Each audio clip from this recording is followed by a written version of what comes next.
আসসালামু আলাইকুম। আমি ডাক্তার মোহাম্মদ খালেদ সাইফুল্লাহ বলছি। আমার নিয়মিত স্বাস্থ্য টিপসের মধ্যে আজকে স্বাস্থ্য টিপস হিসেবে আমি যে কথাগুলো বলতে আসছি সেটা হচ্ছে, যারা আমাকে অনেকে অনেকভাবে কোশ্চেন করছেন যে কিভাবে তাদের শরীরের ওজন বৃদ্ধি করবেন। এটা আসলে কমন কোশ্চেন।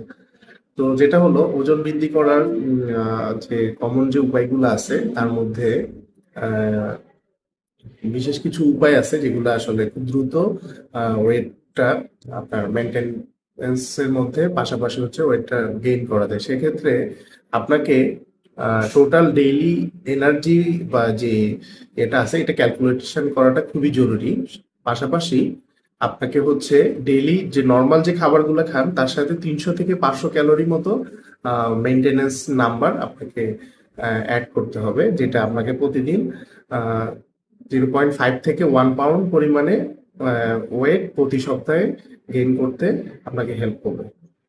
তো এখানে যদি আমি আসি যে আহ, কোন ধরনের খাবারগুলো আমার আসলে ওয়েট গেইন করতে সহযোগিতা করে, সেটা হলো এক নম্বরে আসে যেটা আহ, যে খাবারগুলো আছে, যে খাবারগুলোর মধ্যে সবচেয়ে বেশি নিউট্রিয়েন্টস যে খাবার আছে সেই খাবারগুলো অবশ্যই গ্রহণ করা উচিত।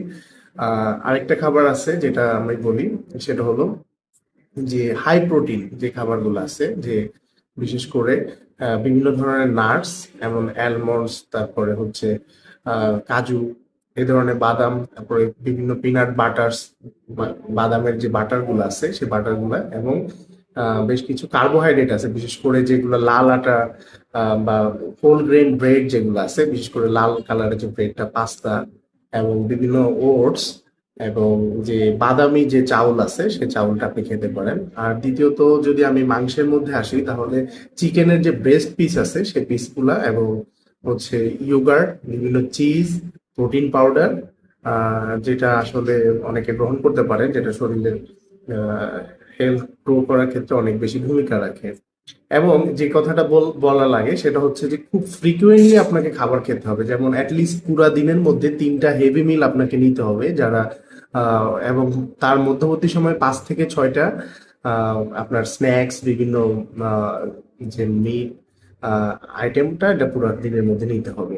এখানে আমি আপনাকে যদি সেগমেন্ট ওয়াইজ বলি তাহলে আপনাকে দিনের মধ্যে 3টা মেইন মিলস নিতে হবে, পাশাপাশি হচ্ছে মিনিমাম 3টা স্ন্যাক্স খেতে হবে। সেটার মধ্যে বিভিন্ন হ্যাভি ক্যালোরি যে স্ন্যাক্স গুলা থাকে সেই স্ন্যাক্স গুলো আপনাকে খেতে হবে। তো আর কিছু জিনিস অ্যাভয়েড করা উচিত, সেটা হলো যেমন বিভিন্ন ধরনের জাঙ্ক ফুড।